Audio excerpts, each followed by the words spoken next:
Tapi kenapa kita takut mati? Karena kita tahu, kita yakin banyak dosa. Coba kalau datang malaikat tawari saya, Das'ad, sebenarnya kau mati 2030. Tapi kalau kau mau mati sekarang, diampuni semua dosa-dosamu. Langsung saya jawab, cabut saya sekarang, yang penting tidak ada dosa. Daripada masih ditambah 2030 tapi banyak dosa. Maka Bapak Ibu saudara-saudara sekalian, doa agar kita bisa menghadapi sakaratul maut dengan baik.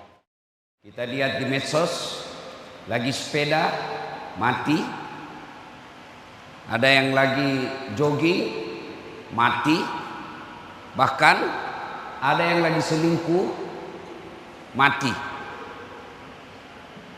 Itulah makna dari ayat ya ayyuhalladzina amanu taqullaha haqqa tuqatih wa la tamutunna illa wa antum muslimun. Jangan kamu mati kecuali matimu dalam keadaan beragama Islam. Nah, bagaimana agar kita bisa mati dalam keadaan beragama Islam? Ini yang ingin saya sampaikan. Sebab banyak di antara kita sudah tua. Orang Bugis bilang matoa nih kajili-jili mopi. Sudah tua tapi tidak sadar-sadar. Selalu dimakan oleh hayalan, masih lama kau mati. Padahal tidak ada orang janji, masih lama dia mati. Selalu kita dengar, meninggal ini, masa sih? Saya masih ketemu minggu lalu.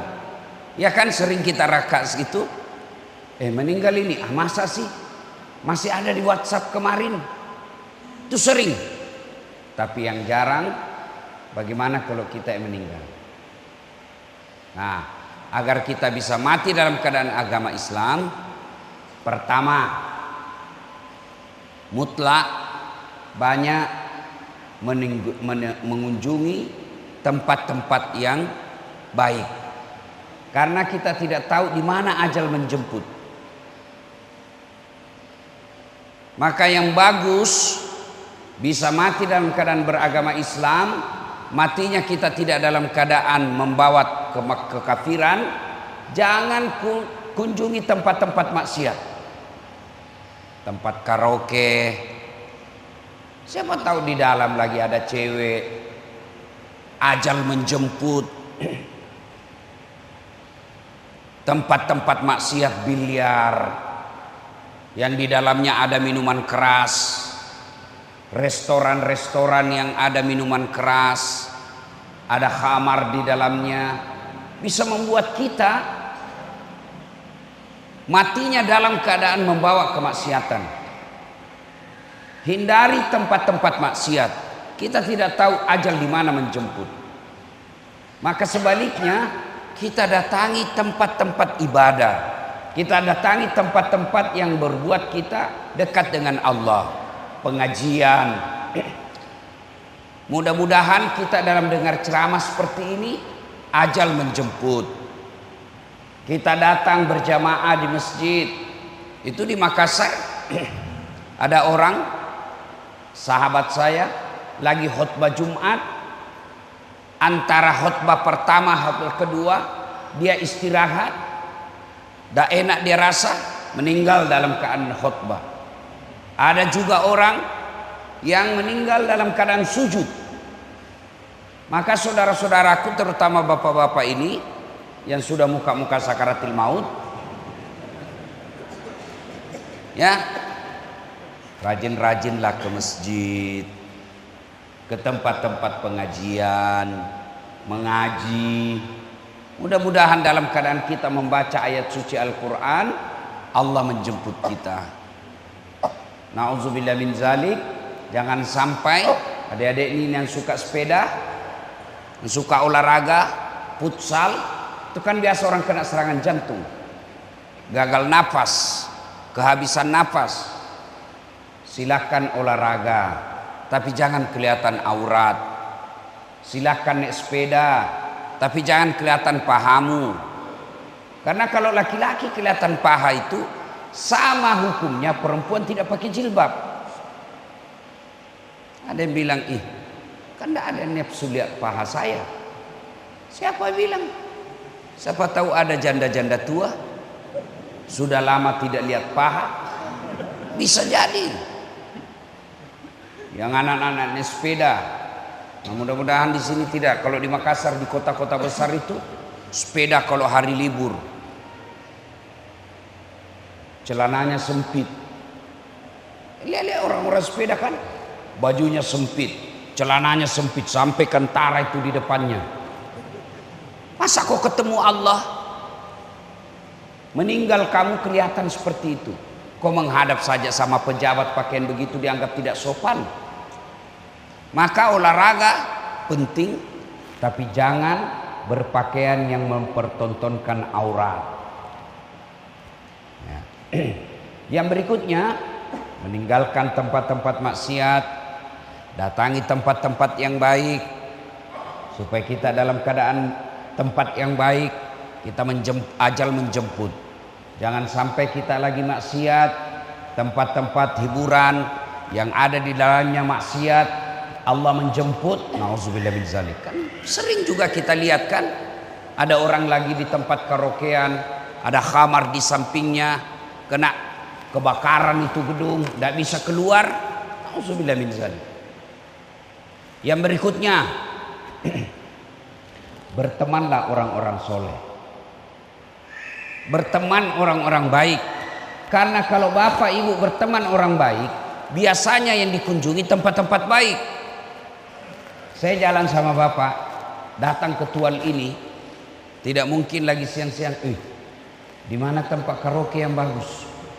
Pasti dia bilang orang, ustaz apa itu? Ustaz kajili-jili. Ya kan? Orang kalau teman dengan baik, Nabi memberikan ilustrasi. Nah, ibu bapak, saudara-saudara sekalian, tadi supaya bisanya kita wafatnya dalam keadaan membawa keagamaan, dalam keadaan husnul khotimah, ya, datanglah tempat-tempat yang baik, hindari tempat-tempat maksiat.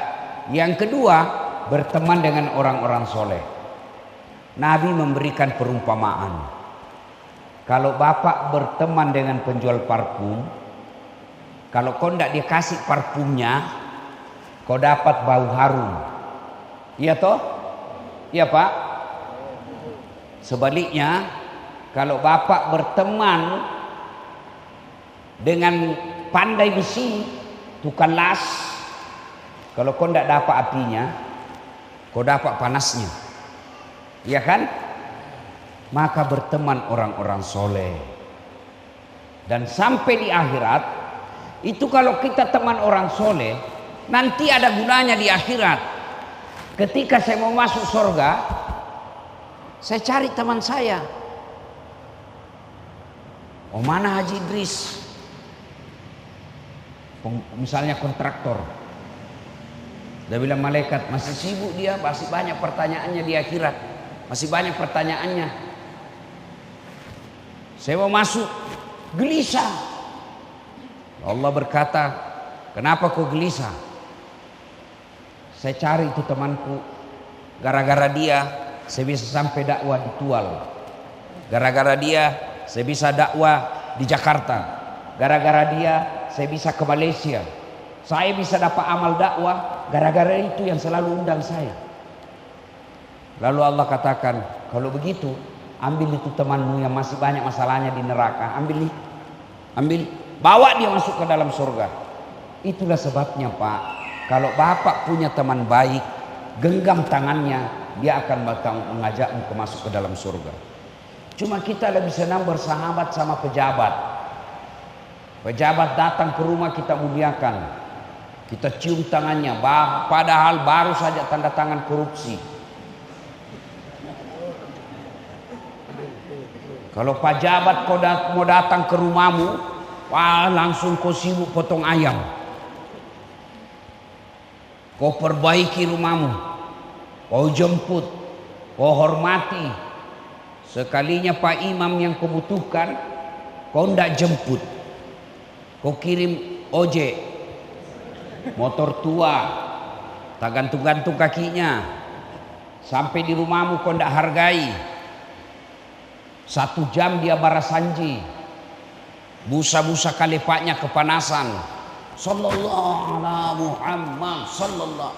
Begitu mau pulang kau kasih uang 50.000 kau kusut-kusut. Padahal dia datang doakan kamu. Itu pejabat datang dia tipu kamu. Maka kata Nabi, bertemanlah orang-orang yang soleh. Ada 7 golongan orang di padang mahsyar nanti dapat perlindungan dari Allah, di mana pada saat itu tidak ada lagi perlindungan kecuali datangnya dari Allah.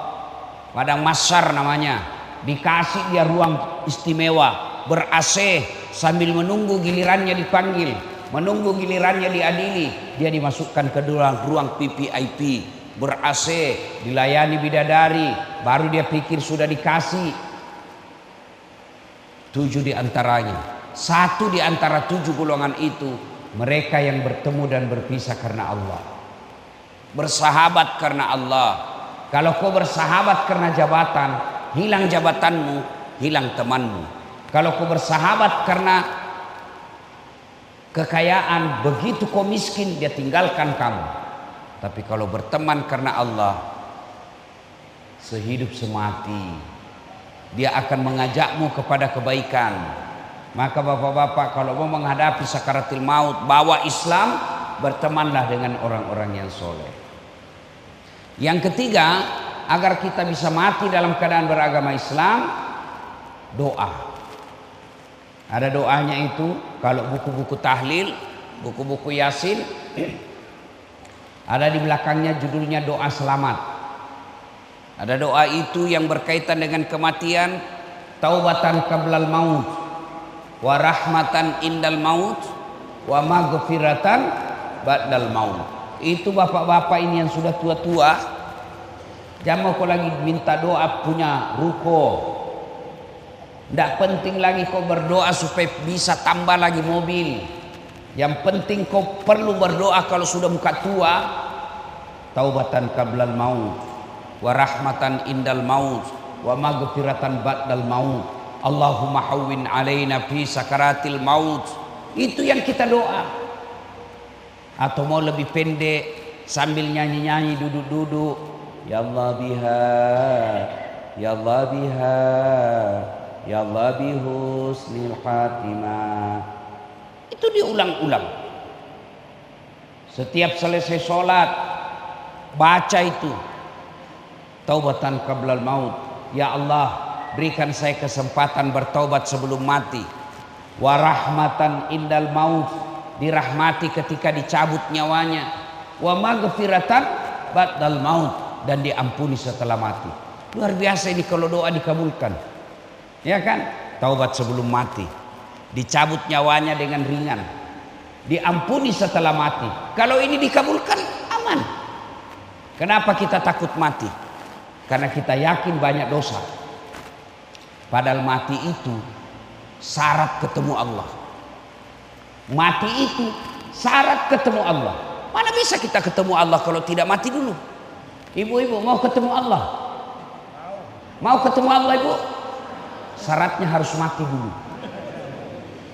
Tapi kenapa kita takut mati? Karena kita tahu, kita yakin banyak dosa. Coba kalau datang malaikat tawari saya, Das'at, sebenarnya kau mati 2030. Tapi kalau kau mau mati sekarang, diampuni semua dosa-dosamu. Langsung saya jawab, cabut saya sekarang, yang penting tidak ada dosa. Daripada masih ditambah 2030 tapi banyak dosa.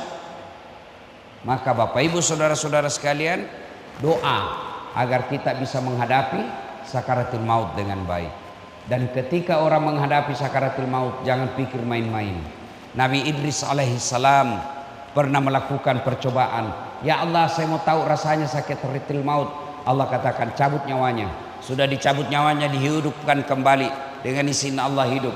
Lalu Nabi Idris katakan, saudara-saudara sekalian, kamu mau tahu sakitnya sakaratul maut, keluarnya nyawamu dari tubuhmu, kau dikuliti hidup-hidup 1000 kali lebih sakit daripada sakaratul maut.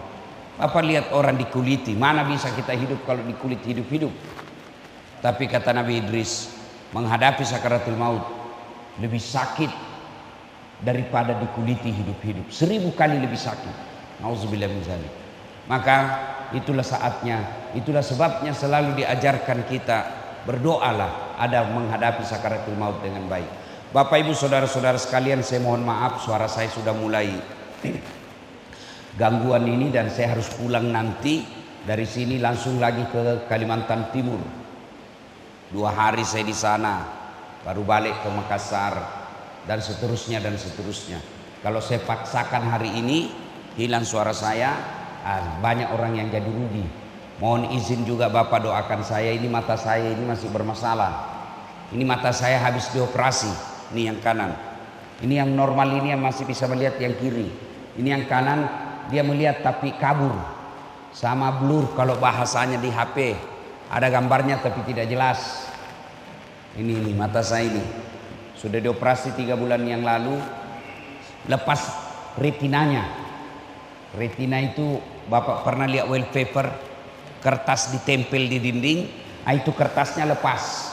Ini retina saya lepas dioperasi, dikasih lem. Tapi jangan Bapak pikir lemnya lem kertas. Nah, ini lem ini silikon di dalamnya. Jadi seperti kalau Bapak mata dikasih minyak. Nah, begitulah ini sekarang. Ada silikonnya, masih mau dioperasi. Doakan operasi berikutnya sukses, berhasil dengan baik. Insya Allah. Saya mohon maaf saya harus akhiri tausiah kita ini. Terima kasih, jaga terus sholat berjamaah ya adik-adik remaja masjid. Kalau kau mau hebat hidup kau di masjid. Saya sejak kecil itu dulu di kampung belum tahu namanya itikaf. Kalau Ramadan masih SD Pak, saya sudah hidup tinggal di masjid bermalam. Kalau taraweh saya teriak-teriak sahur sahur sahur. Itu waktu saya kecil, saya belum tahu namanya itu itikaf. Ternyata itulah itikaf, bermalam di masjid. Kenapa saya suka dulu bermalam di masjid? Karena lebih nyaman. Nah, adik-adik, bapak-bapak, bagus dijadikan kebiasaan. Mungkin sekali 3 bulan di masjid ini bikin sholat berjamaah. Tidak mesti Ramadan baru ada kita namanya itikaf. Itikaf boleh di luar Ramadan.